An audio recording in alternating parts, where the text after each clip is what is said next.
Hello everyone, in today's video we will be talking about Gearbox and Borderlands 4, the recently announced Borderlands 4 to be fair. This is on PC Gamer, it will be linked down below if you would like to read along with me, but the title of it goes, Gearbox says Borderlands 4's humor will be grounded in its world. We want to make sure that it's situational, that it emerges naturally. Borderlands 4's creative lead shows off concept art and discussions their design philosophy in the live stream panel. I mean, this was the teaser image for Borderlands 4. It looked pretty good. Don't get me wrong. So one of the reasons I wanted to talk about this is because Borderlands 3's writing and humor was terrible.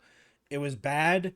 It made me sad and depressed of how bad the narrative has become in Borderlands. Because Borderlands writing has never been that good. But the problem is that the Borderlands story itself has never been that interesting, but the characters have been interesting. And Borderlands 2 really did that with Handsome Jack. I was going to say Handsome Tom for a second there. Handsome Jack. Handsome Jack was an amazing character in Borderlands 2. The writing, though, itself was okay. But the character and, the voice actor really played that character well. But the writing itself wasn't that good. It was fine. But the absurdity, I can't pronounce that word. The craziness of Handsome Jack is what really made Borderlands 2. But Borderlands 3's villains and just characters it was just bad. Cringeworthy is probably an overused statement, but it really was just not very good. So I really hope they I want them to not try to do Handsome Jack again. Because you can't do Handsome Jack again. Unless you're bringing back Handsome Jack, which you don't think you should do, just do something else. Do something new. Or try something else. You don't have to do something new. Borderlands story has never been new. But, try something new.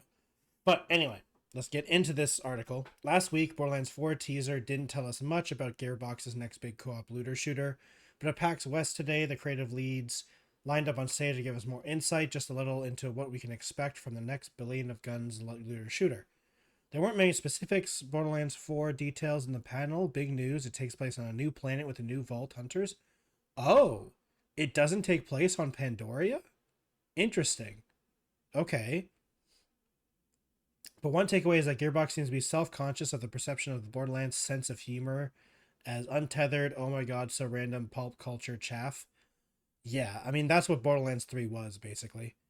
For Borderlands 4, the studio says it's emphasizing character-driven comedy that emerges naturally, which I feel like is what Borderlands 2 had more of. It still was kind of the absurdity of it, but it was definitely less so. Borderlands 3 was just too much. With Borderlands 4, we want to bring back to the player, said the narrative director Sam Winkler, and we want to make sure that the player and the Vault Hunter are the center characters of our story. That makes sense. We want to make sure that the world is reactive, that the world is grounded, that we will keep our humor that brings a lot of people coming back to the franchise and the game. We want to make sure that it's situational, that it emerges naturally. A lot of the stuff in Borderlands 3 did feel forced. It felt forced in a bad way,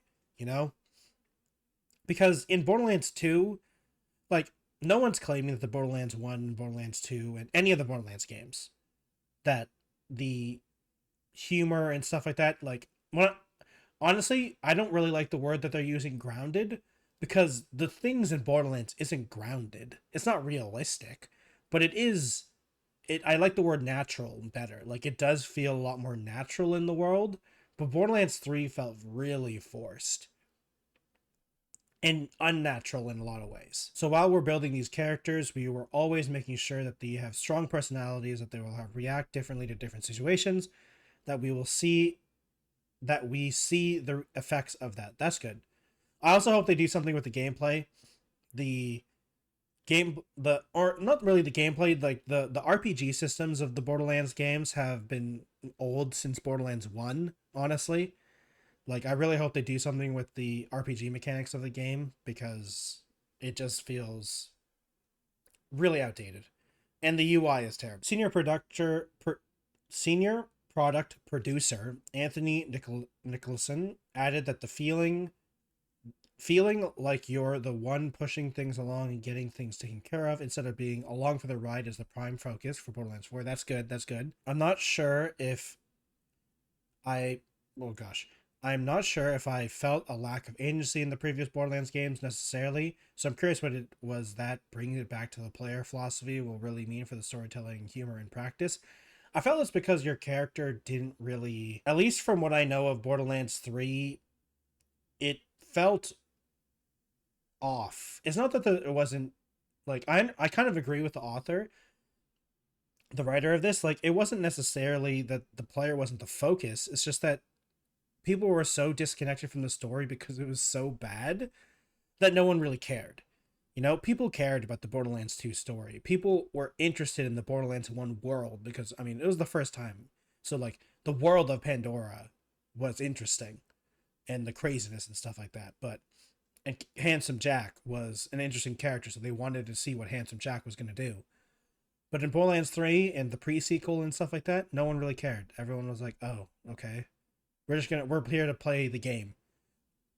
Which, to be fair, is still good, because, I mean, the Borderlands gameplay is still fine. It's still fun, especially with friends.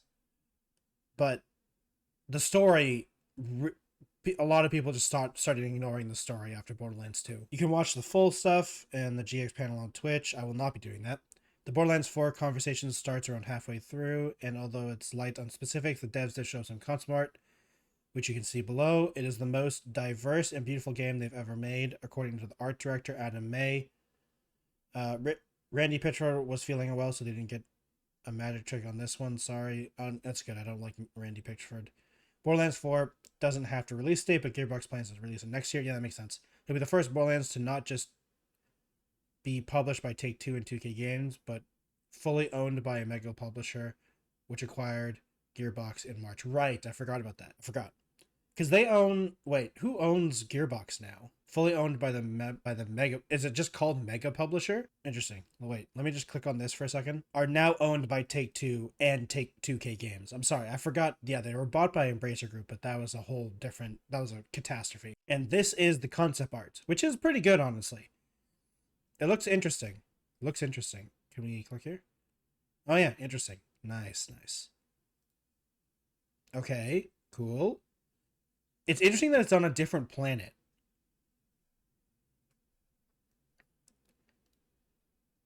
Yeah. I mean, to be fair, honestly, the Borderlands art style and stuff like that has always been nice, honestly.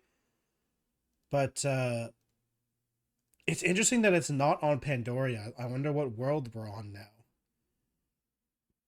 That's like the main thing. Like I'm it's curious that we're not on Pandoria.